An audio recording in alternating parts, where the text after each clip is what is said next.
నిన్న సాయి కృష్ణ గాదే సాయి కృష్ణ అనే వ్యక్తిని, ఒక సాధారణమైన వ్యక్తిని పోలీసు వారు ఎంక్వైరీ కోసం తీసుకెళ్తున్నామని మార్కాపురంలో ఎక్కడో ఒక చిన్న వృత్తి చేసుకుంటూ ఉంటే జొమాటోలో రోజుకు 350 రూపాయల వృత్తి చేసుకుంటూ ఉన్నటువంటి వ్యక్తిని మిమ్మల్ని ఎంక్వైరీ చేయాలి, మిమ్మల్ని తీసుకెళ్తున్నామని వచ్చి కానిస్టేబుల్స్, ఎస్ఐలు, సిఐలు వచ్చి విజయవాడ తీసుకెళ్ళి కృష్ణలంక పోలీస్ స్టేషన్లో బంధించడం జరిగింది గాదే సాయి కృష్ణను.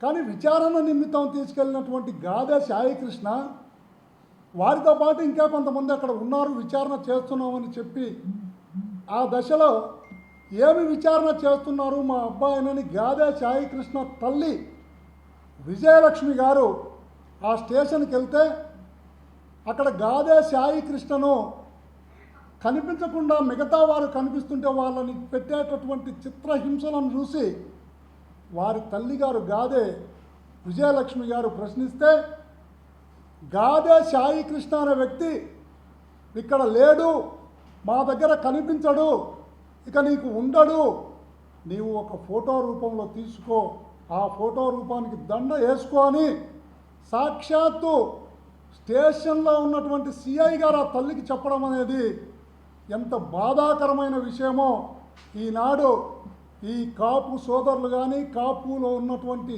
ప్రతి ఒక్కరు కూడా ఆలోచించవలసినటువంటి సమయం ఆసన్నమైంది. మిత్రులారా, ముఖ్యంగా తెలియజేస్తున్నాం, మీకు ఒక్కటే, ఈ రాష్ట్రంలో ఉన్నటువంటి కాపు సోదరుల మీద జరుగుతున్నటువంటి దాడులను, ఆయనేమో సింగపూర్ వెళ్తే పర్యటనలో ఉంటే అక్కడి నుంచి ఇక్కడికి వచ్చేసరికి ఉన్నటువంటి గాదే సాయి కృష్ణ అనే వ్యక్తి, నేను జనసేనకు చేశాము, జనసేన కార్యకర్తలము, జనసేన కోసం మేము తిరిగాము, ఈ రాష్ట్రంలో పవన్ కళ్యాణ్ గారు ఒక ఉన్నతమైనటువంటి స్థానంలో మేమందరం చూడాలని ఆయన కోసం పోరాటం చేశామని గాదే సాయి కృష్ణ మామగారైనటువంటి మామిళ్ళ నవరంజన్ గారు నిన్న మాట్లాడుతూ వాళ్ళ యొక్క ఫోటో ఐడెంటిటీ కార్డులు కూడా జనసేన కార్యకర్తగా చూపించడం జరిగింది. కానీ ఇంత జరుగుతున్నా కూడా ఈ రాష్ట్రంలో జనసేన కార్యకర్తలము, మేము జనసేన కోసం చేశామని చెప్తున్నా కూడా ఏమాత్రం కూడా ఈ పవన్ కళ్యాణ్ గారు, డిప్యూటీ సీఎం అయినటువంటి పవన్ కళ్యాణ్ గారు ముఖ్యమంత్రి లేని సమయంలో ముఖ్యమంత్రి స్థాయి బాధ్యతలు తీసుకొని ఈ రాష్ట్రంలో చేయవలసినటువంటి పవన్ కళ్యాణ్ గారు కనీసం నోరెత్తకుండా కూడా, కనీసం మాట్లాడకుండా కూడా గాదే సాయి కృష్ణ ఎక్కడ ఉన్నాడు నా కుమారుని చూపించమని ఆ తల్లి వేడుకుంటే, నీ కుమారుడు లేడని చెప్పినా కూడా ఈ రోజుకి కూడా పవన్ కళ్యాణ్ గారు స్పందించకపోవడం అనేది దారుణమైనటువంటి సంఘటన. కాపు సమాజం మొత్తం కూడా తలదించుకునేటటువంటి రోజులు ఈరోజు కాపు సోదరులందరికీ కూడా ఈ రాష్ట్రంలో దాపురించినాయి. ఎందుకంటే నీకోసం కాపులు మొత్తం కూడా పల్లకి మోశారు, కూటమి పల్లకి మోశారు కాపులు, ఈ రాష్ట్రంలో ఉన్నటువంటి కాపులు మొత్తం కూడా నీకేదో జరుగుతుంది, ఈ రాష్ట్రంలో నీ మీద ఏదో కుట్ర జరుగుతుందని ఆ రోజు అమాయకమైనటువంటి కాపులు మొత్తం కూడా నీకోసం ఈ రాష్ట్రం మొత్తం కూడా నీ వెంట నడుస్తే ఈరోజు కాపులకు జరుగుతున్నటువంటి అన్యాయాలను, కాపుల యొక్క ప్రతి ఒక్కరిని కూడా చంపుతూ ఉంటే గాదే సాయి కృష్ణ బూడిద కూడా చూపించలేము, బూడిద కూడా ఉంటుందో ఉండదో మీరు ఏం చేసుకుంటారో చేసుకోకపోండి అని చెప్తుంటే ఇంతకంటే ఘోరమైనటువంటి సంఘటనలు ఈ రాష్ట్రంలో కాపుల మీద జరుగుతున్నటువంటి పరిణామాలు ఏమైనా ఉన్నాయా అని మేము ఒక్కసారి అడుగుతున్నాం. అది కాకుండా నిన్న మాట్లాడుతూ సీఎం గారు వచ్చారు, సీఎం గారు దిగంగాల్లో ఒక సమీక్ష పెట్టాడు. వాళ్ళ తల్లిగారు ఏమడుగుతుంది, నా కుమారుని చూపించండి అని అడుగుతుంది. నీకు నిజంగా కానీ సాయి కృష్ణ గారు మీకు అందుబాటులో ఉంటే, గౌరవ హైకోర్టు చెప్పింది సాయి కృష్ణ ఉంటే ప్రొడ్యూస్ చేయండి అని. మీరు బతికి ఉంటే, సాయి కృష్ణ మీ దగ్గర ఉంటే ఎందుకు మీరు బయట ప్రొడ్యూస్ చేయట్లేదు, పత్రికాముఖంగా ఎందుకు చూపించట్లేదు మీరు సాయి కృష్ణను? సాయి కృష్ణ బతికి ఉన్నాడా బతికి లేడా అని వాళ్ళ తల్లి మిమ్మల్ని ప్రశ్నిస్తుంది.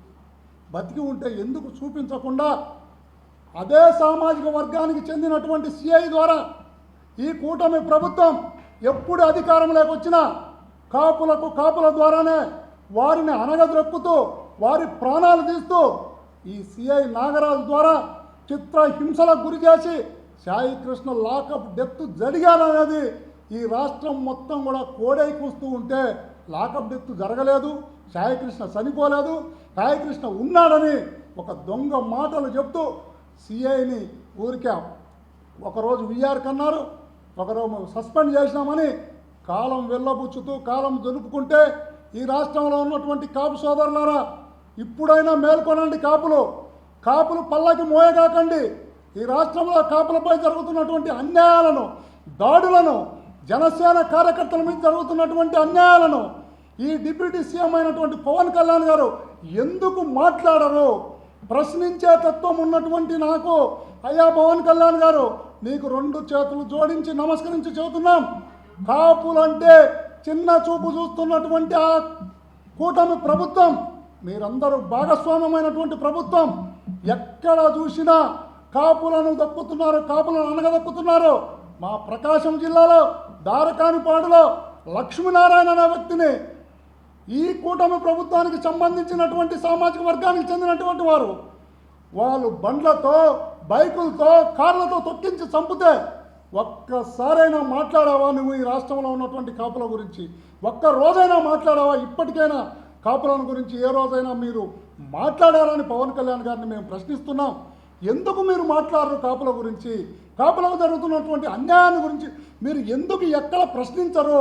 మేము ఏది జరిగినా ఈ రాష్ట్రంలో ప్రశ్నిస్తానని మీరు పదే పదే చెప్తున్నారు. కనుక మీరు ఇప్పటికైనా ఆలోచన చేయండి, ఆలోచించండి. ఈ కూటమి ప్రభుత్వానికి పల్లకి మోసేటటువంటి ప్రయత్నాలు ఇంకా చేయగాకండి. కాపులను ఒక వారికి తొత్తులుగా చేయగాకండి. వారి తొత్తులుగా మారడానికి మేము సిద్ధంగా లేరు ఈ రాష్ట్రంలో ఉన్నటువంటి కాపులు. కనుక మీరు ఇప్పటికైనా మా కాపుల పక్షాన, కాపులకు జరుగుతున్నటువంటి అన్యాయాన్ని, గాదే సాయి కృష్ణను ఉన్నాడా లేడా అనేది సిబిఐ ఎంక్వైరీ ద్వారా మాకు నిగ్గు తేల్చండి. సిబిఐ ఎంక్వైరీ ద్వారా వేస్తే తప్ప మీకు ఇక్కడ మీ అనుయాయులైనటువంటి, మీకు తొత్తులైనటువంటి ఐపీఎస్ అధికారుల ద్వారా ఏదో ఒక కమిటీ వేస్తున్నాం. ఆ కమిటీ రూపంలో మేము మీకు నిజాలు నిగ్గు తేలుస్తామంటే మేము నమ్మే పరిస్థితులలో లేము, నమ్మము. ఈ రాష్ట్రంలో ఉన్నటువంటి కాపు సోదరులారా, మీకు 2 చేతులెత్తి నమస్కరించి చెప్తున్నాను. కాపులను అనగదొక్కడానికి ఈ కూటమి ప్రభుత్వం, టీడీపీ ప్రభుత్వం, చంద్రబాబు నాయుడు గారు కుట్ర పన్నారు. కుట్ర జరుగుతుంది ఈ రాష్ట్రంలో కాపులను తొక్కాలని. ఎందుకంటే కాపు కులం ముందుకు వస్తే, కాపులందరూ ఏకమైతే రాబోయే రోజులలో కూటమికి ఇబ్బంది కలుగుతుంది. కూటమి పక్షాన కాపులు ఉండరు. వీళ్ళని ఏ విధంగానైనా విడగొట్టాలి, తొక్కాలి, అనగదొక్కాలి, వీరి మీద దాడులు చేయాలనే దురుద్దేశంతో ఈ కూటమి ప్రభుత్వం కాపుల పైన ప్రతిరోజు ఏదో ఒక చోట ఏదో ఒక వివక్ష చూపుతూ వారి మీద కుట్ర పన్నుతూ వారిని అనగదొక్కే పని చేస్తుంది తప్ప, ఇప్పటికైనా పవన్ కళ్యాణ్ గారు మీరు మా పక్షాన మాట్లాడండి. మీరు కాపుల పక్షాన మాట్లాడలేదు. మీరు కాపుల పక్షాన మాట్లాడతారో చెప్పండి. కాపులు, ఈ రాష్ట్రంలో ఉన్నటువంటి కాపులు ఏమి అన్యాయం చేశారు? ఏమి మీకోసం తిరిగారు? మీకోసం తిరిగి మీ పల్లకి మోశారు. మీ పల్లకి మోసినటువంటి జనసేన కార్యకర్త ఇల్లు పగలగొడితే మచిలీపట్నంలో మీరు ఒక్క మాట కూడా మాట్లాడలేదు. అదేవిధంగా మామిళ్ళపల్లిలో జరిగినటువంటి సంఘటన, అక్కడ కాపులను కూడా అనగదొక్కారు. ఇట్లా చెప్పుకుంటూ పోతే ఈ రాష్ట్రంలో ఉన్నటువంటి జనసేన కార్యకర్తలుగా చెప్పుకుంటున్నటువంటి కాపులు కావచ్చు, మిగతా కాపులు కావచ్చు, ప్రతి ఒక్కరిని కూటమి ప్రభుత్వం అనగదొక్కే ప్రయత్నమే చేస్తుంది తప్ప కాపులను ఎప్పుడు కూడా ముందుకు రానిద్దాం, వారికి ప్రోత్సహిద్దాం. వారిని కూడా మీలాగానే మీ కూటమి ప్రభుత్వంలో ఉన్నటువంటి భాగస్వామ్య పక్షాల్లాగా చూడకుండా మమ్మల్ని కాపులను ఇబ్బంది పడుతున్నారు కనుక ఇక చూస్తూ ఊరుకోం. పార్టీలకు అతీతంగా, పార్టీకి రహితంగా మేమందరం కూడా రోడ్లెక్కే రోజులు వస్తాయి. కాపు ఉద్యమం తీవ్రతరం చేస్తాం ఈ రాష్ట్రంలో రాబోయే రోజులలో కాపులంతా కూడా ఏకతాటిపైకి వచ్చి ఈ రాష్ట్రంలో జరుగుతున్నటువంటి కాపుల అన్యాయాన్ని వ్యతిరేకించి కాపుల పక్షాన మేమందరం కూడా పోరాడతామని మరొక్కసారి తెలియజేస్తూ, ఇప్పటికైనా పవన్ కళ్యాణ్ గారు మీరు ఈ సమీక్షల పేరుతో నిన్న హుటాహుటిన దిగాడు. ఆయన అక్కడి నుంచి సింగపూర్ నుంచి రావడమే సమీక్ష పెట్టాడు. మిమ్మల్ని ఏదో ముందు పెట్టి రాజకీయం చేయాలి, మీకు అప్పచెబుతున్నాను, ఇదంతా కూడా సాయి కృష్ణది, నిజాలు నిగ్గు తేల్చమని మీకు చెబుతున్నాడు. కానీ మీరు ఆయన వచ్చేలోపు సాయి కృష్ణ గురించి మీ కార్యకర్త ప్రాణాలు వదిలితే మీరు ఎందుకు చర్య తీసుకోలేకపోయారు అధికారుల మీద మీరు ఎందుకు సమీక్ష చేయలేకపోయారు? కనుక ఇప్పటికైనా మీరందరూ కూడా ఆలోచించండి. రాష్ట్రంలో ఉన్న కాపులు, మేము ఒక్కటే చెబుతున్నాం కాపులారా ఏకం కండి. ఈ రాష్ట్రంలో ఉన్నటువంటి కాపులు మొత్తం కూడా ఒక తాటిపైకి వచ్చి జరుగుతున్నటువంటి అన్యాయాలను మొత్తాన్ని కూడా ఎదిరిద్దాం.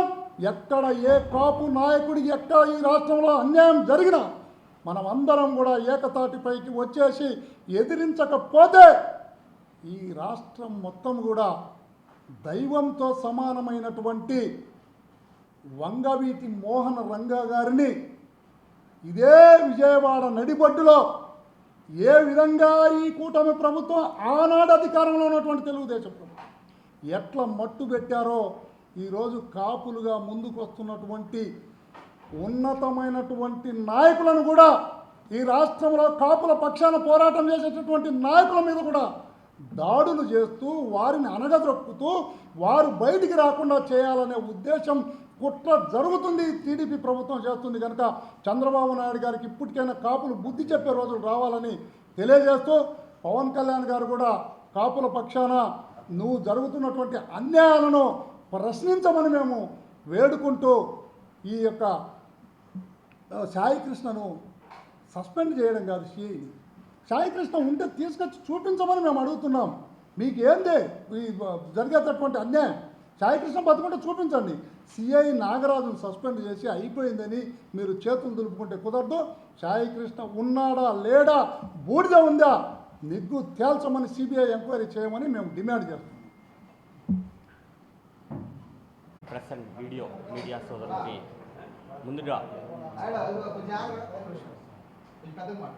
ముందుగా నమస్కారం చెప్పుకుంటూ ఈరోజు రాష్ట్రంలో పరిస్థితులు చూస్తుంటే రెడ్ బుక్ అనేది లోకేష్ గారు చెప్పిన రెడ్ బుక్ ఇంప్లిమెంటేషన్లో ఏ వైసీపీ నాయకులపైతో లేకపోతే ఇంకో నాయకులపైతో జరుగుతుందని చెప్పి నేను భావించట్లేదు. ఎందుకంటే ఆ రెడ్ బుక్ జరుగుతుంది జనసేన మీద రివెంజ్ తీర్చుకుంటున్నట్టుంది.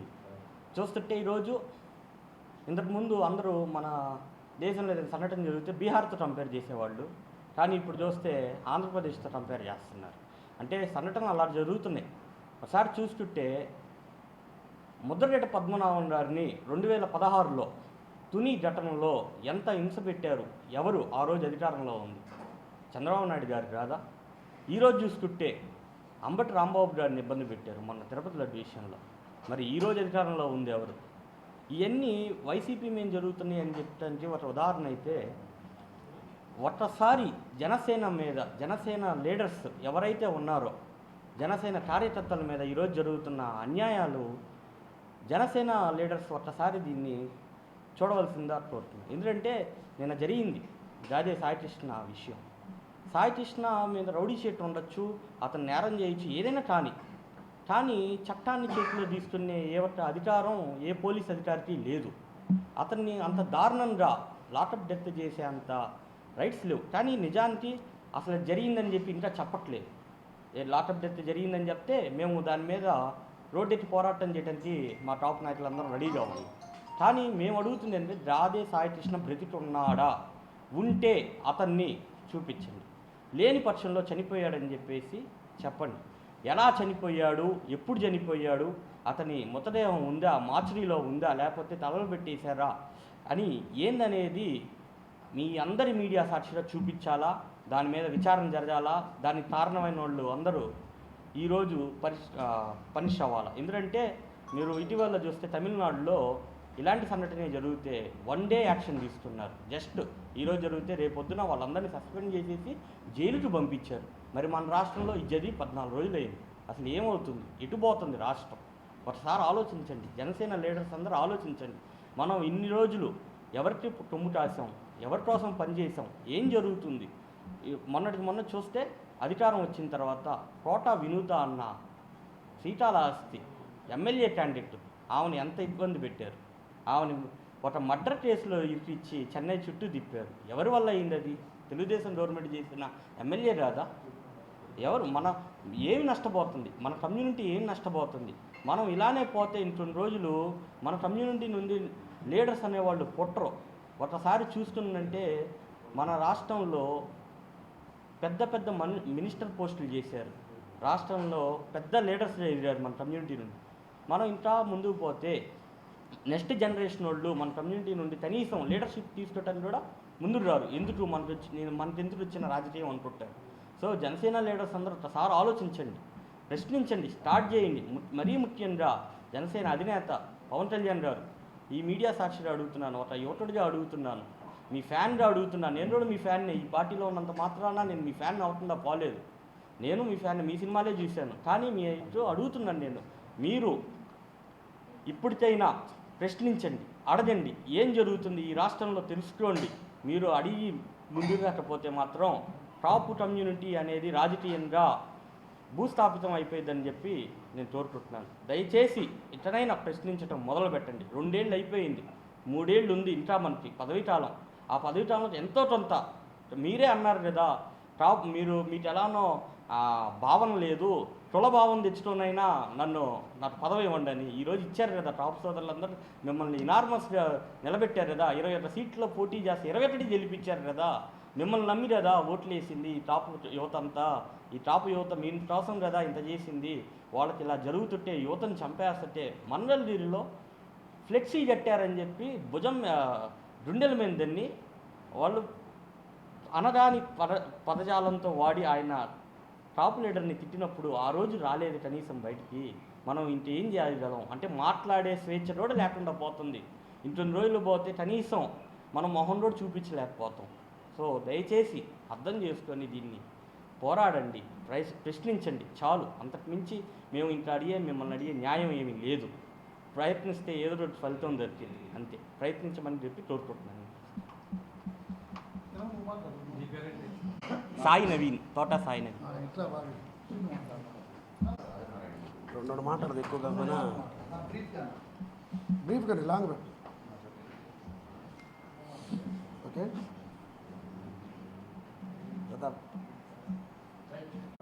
మీడియా మిత్రులు, నాతోటి కాపు సోదరులందరికీ నమస్కారం.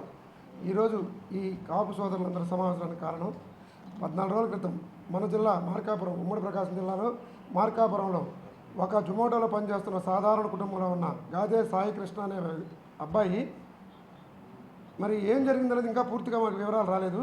రౌడీ షీటర్ ఉందంటున్నారు అతని మీద. రౌడీ షీటర్ ఉన్నంత మాత్రాన అరెస్ట్ చేశారు. అరెస్ట్ చేసినందుకు కూడా మాకు ఇబ్బంది లేదు. అతని ఏదైనా సమాజానికి వ్యతిరేకంగాను సమాజానికి చెడుగా కానీ ప్రవర్తించుంటే దాని మీద కోర్టులు ఉన్నాయి. కోర్టులో హాజరుపరిచి ఏదన్నా రాజ్యాంగపరంగా శిక్ష పడాల్సింది శిక్ష పడితే అందరం కూడా దాన్ని మేము కూడా చూసేవాళ్ళం. కానీ ఆ అబ్బాయిని అరెస్ట్ చేసి తీసుకెళ్ళాక కృష్ణలంక, విజయవాడ కృష్ణలంక పోలీస్ స్టేషన్లో తీసుకెళ్ళి పెట్టారన్నారు. అక్కడ ఉన్న సిఐ గారు అరెస్ట్ చేసి తీసుకొచ్చామని ఒకసారి చెప్తున్నాడు, ఒకసారి ఏమో మాకు తెలియదు అంటాడు. పాపం అతనికి వెనకమాల బలహీనుడి పక్కన ఎవరు లేరనుకుంటున్నారు. మేము ముఖ్యంగా చెప్తున్నాం, మేము జనసేనకు వ్యతిరేకం కాదు, తెలుగుదేశానికి వ్యతిరేకం కాదు, కాపు సోదరులకి కాపు కులానికి అండగా మాట్లాడుతున్నాం. మా వెనక ఉన్న నాయకుడు మాకు బలంగా మాకు నాయకత్వ లక్షణాలు నేర్పాడు కాబట్టి మా కులానికి అన్యాయం జరుగుతుందని మా తోటి కాపు సోదరుడు బతికున్నాడో తెలియదు, చనిపోయాడో తెలియదు, కానీ అక్కడున్న ఒక అధికారి మాట్లాడినాడు. వాళ్ళ అమ్మగారికి విజయలక్ష్మి గారికి చెప్పింది ఏంటంటే, మీ అబ్బాయిని మర్చిపోమ్మా అన్నాడు. ఎక్కడో ఒంగోలులో ఉన్న మాకే ఎంత బాధగా ఉంది, ఇంకా ఆ తల్లి ఎంత బాధపడుతుందో అలాగే కాపు సోదరులు ఎంతమంది బాధపడుతున్నారో. ముఖ్యంగా మన కాపులకంటూ ఒక పెద్ద దిక్కుగా వచ్చి పెద్దన్న పాత్ర పోషించండి అని ఒక డిప్యూటీ సీఎం హోదాలో ఉన్నటువంటి కొణిదెల పవన్ కళ్యాణ్ గారు, మీరంటే మాకు చాలా అభిమానం, మేము కులానికి వ్యతిరేకం కాదు, మీరు తెలుగుదేశంతో కలిసి కాపుల్ని తొక్కిచ్చే మార్గం చేస్తున్నారు. అది 1 కాదు 2 కాదు. సాయి కృష్ణ దాని మీద ఎందుకు మాట్లాడాల్సి వచ్చిందంటే, దారకంపాడులో జరిగిన లక్ష్మీనారాయణ వాళ్ళ కుటుంబాన్ని చిన్నాభిన్నం చేశారు. కానీ మేము ఆ రోజు ఎందుకంటే మాది తెలుగుదేశం సమస్య అన్నారు. కానీ తెలుగుదేశం సమస్య కాదు, అది కుల సమస్య. ఒక చౌదరి అనే వ్యక్తి ఒక కాపు వ్యక్తిని చంపాడు. ఇక్కడ నష్టపోయింది కాపులు. ఆంధ్రప్రదేశ్లో ఏ కాపుకు నష్టం జరిగినా ఏ పార్టీలో ఉన్నా కూడా మేము మాట్లాడతాం. కానీ రేపు మా మీద కూడా దాడులు జరుగుతాయి. ఎందుకంటే మీరు కాపులు వైసీపీ అంటారు. వైసీపీ కాదు మాకు కావాల్సింది, కాపు కులం, కాపులం కాబట్టి మేము మాట్లాడుతున్నాం. అలాగే నిన్న ముట్లూరులో అబ్బాయి రేత్రిపూట పోయి వస్తే దాన్ని ఆడపిల్లలకు తగలిచ్చారు. మా ఆడపిల్లని గొడవ చేశారని కమ్మాసే. ఎక్కడ చూసినా కమ్మాస్ ఇన్వాల్వ్మెంట్ ఉంటుంది. కానీ మేము కమ్మాస్కి వ్యతిరేకం కాదు. మా కులాన్ని మేము కాపాడుకోవడానికి మమ్మల్ని చూసి ఇంకా నలుగురు నాయకులు వస్తారని చెప్పి మేము ఇట్లా మాట్లాడుతున్నాం కానీ లేదా నాయకత్వ లక్షణాలు లేకుండా అణగారిపోవాలని మా కులాన్ని తొక్కటానికి చేస్తున్న ఇది మేము చాలా కాలంగా ఎదురు చూస్తున్నాం. ముద్రగడ పద్మనాభం గారిని తొక్కితే ఎవరు రాలేదనుకున్నారు, కానీ ముద్రగడ పద్మనాభం గారికి జరిగిన అన్యాయాన్ని 1000 మంది వచ్చాం. ఇవాళ గాదే సాయికృష్ణకి జరిగిన అన్యాయాన్ని మేము నలుగురం కాదు, మాలాగా ఆంధ్రప్రదేశ్లో ప్రతి ఊరిలో ప్రెస్ మీట్ పెట్టండి, ప్రశ్నించండి. మీ సాక్షి మీడియా కానీ మాకు సపోర్ట్ చేస్తున్న ప్రతి ఛానల్ వాళ్ళకి రిక్వెస్ట్ చేస్తున్నాం, ప్రతి ఊరిలో మీరు అతనికి న్యాయం జరిగేదాకా పోరాడండి. అంతేగాని ఏదో పలానా ఊళ్ళో జరిగింది మనకెందుకు అనుకోవద్దు. ఆంధ్రప్రదేశ్లో ఉన్న 27% కాపులు అందరం ఒకటే, కాపు కులం మంది, తర్వాత మానవత్వం కానీ ఇంకొకటి కానీ. దయచేసి మీడియా సమావేశంలో చెప్పడం, మాకు అన్యాయం జరిగిన దానికి పవన్ కళ్యాణ్ గారు స్పందించాలి. అది జనసేన, తెలుగుదేశమా, వైసీపీ అని మేము అడగట్లా. అలాగే ఇంకా చాలా ఉన్నాయి కనుమరుగైపోయిన కేసులు, ఆ కేసులను కూడా మేము బయటికి తీసుకొస్తాం. దాని మీద పవన్ కళ్యాణ్ గారు స్పందించకపోతే రోడ్డు ఎక్కాల్సి వస్తుంది. అందరికీ నమస్కారం. పాలడు శ్రీనివాసరావు. నమస్కారం. ఈరోజు మా కాపు సోదరులందరూ కూర్చొని మాట్లాడాల్సిన సమయం ఎందుకు వచ్చిందంటే, మార్కాపురంలో గాడే సాయి కృష్ణతేజని అరెస్ట్ చేసి సూర్యలంక పోలీస్ స్టేషన్ తీసుకెళ్ళి కృష్ణలంక పోలీస్ స్టేషన్ తీసుకెళ్ళి దాదాపు 15 రోజులు అయింది. ఇంతవరకు ఆ మనిషి ఉన్నాడా లేడా అని ఏ వివరణ కూడా ఇవ్వకుండా వాళ్ళ అమ్మగారికి సైతం ఫోన్ లాక్కొని ఆమె దగ్గర ఉన్న ఫోటోలను డిలీట్ చేసేసి ఆమెకి అతని ఫోటో కూడా లేకుండా చేసిన సిఐ నాగరాజు, నీ కొడుకు లేడు, ఎక్కడో ఉన్నాడు, మాకు తెలియదు, చచ్చిపోయాడు అనుకో అని ఇలా మాట్లాడి ఆమెని మానసికంగా వేదన గురి చేసిన సిఐ నాగరాజును, అదే స్టేషన్లో పనిచేస్తున్న పోలీస్ డిపార్ట్మెంట్లో ఉన్న కానిస్టేబుళ్ళు, ఎస్ఐలు అందరినీ విధుల నుంచి తొలగించాల్సిందిగా ఈరోజు మేమందరం కాపు సోదరులందరం వేడుకుంటున్నాం. ఎందుకంటే ఎక్కడో తమిళనాడులో జరిగిన సంఘటన తీసుకోండి, ఒక్క రోజులోనే ఆ డిపార్ట్మెంట్ మొత్తాన్ని సస్పెండ్ చేసేసి డిస్మిస్ చేశారు. సో అది ఎందుకు ఇక్కడ జరగట్లేదు? సో ఇక్కడ జరగాలని మేము కోరుకుంటుంది ఏంటంటే, ఇదే ఇన్సిడెంట్ చాలాసార్లు జరుగుతూనే ఉన్నాయి ఇలా కాపుల మీదే. ఎలక్షన్ బిఫోరు పవన్ కళ్యాణ్ గారు కాపులందరూ పెద్దన్న పోషించండి అని చెప్పి ఇప్పుడు పెద్దన్న లేకుండా చేస్తున్నాడు. ఎందుకంటే వాళ్ళందరూ ఉంటే అతనికి నెక్స్ట్ మనుగడ ఉండదు. ఇది అతను గమనించి కాపులందరినీ తొక్కేస్తూ చంద్రబాబు నాయుడుతో కలిసి ఇదంతా చేస్తున్నాడు. సో మీరందరూ కాపులందరూ ఒకటే తెలుసుకోండి, మన కాపులే కాదు, బీసీ మైనారిటీ కూడా జరుగుతుంది, కానీ ఎక్కువ మంది కాపుల మీద జరుగుతున్నాయి. సో కాపులందరూ ఒకటి తాకి మీద వచ్చి ఇలాంటి జరగకుండా మళ్ళీ చూసుకున్నాం. దీని ఇలా జరిగితే మాత్రం మా పార్టీ తరఫు నుంచి మేము గట్టిగా చెప్తున్నాం, రోడ్ల మీదకి వస్తాం. మా కాపులందరూ ఏ కాపు సోదరికి ఇబ్బంది కలిగినా మేమందరం వస్తాం, ఖచ్చితంగా దాని మీద ప్రతిఘటిస్తాం. Thank you. ప్రసన్న కుమార్. మళ్ళీ ప్రసన్న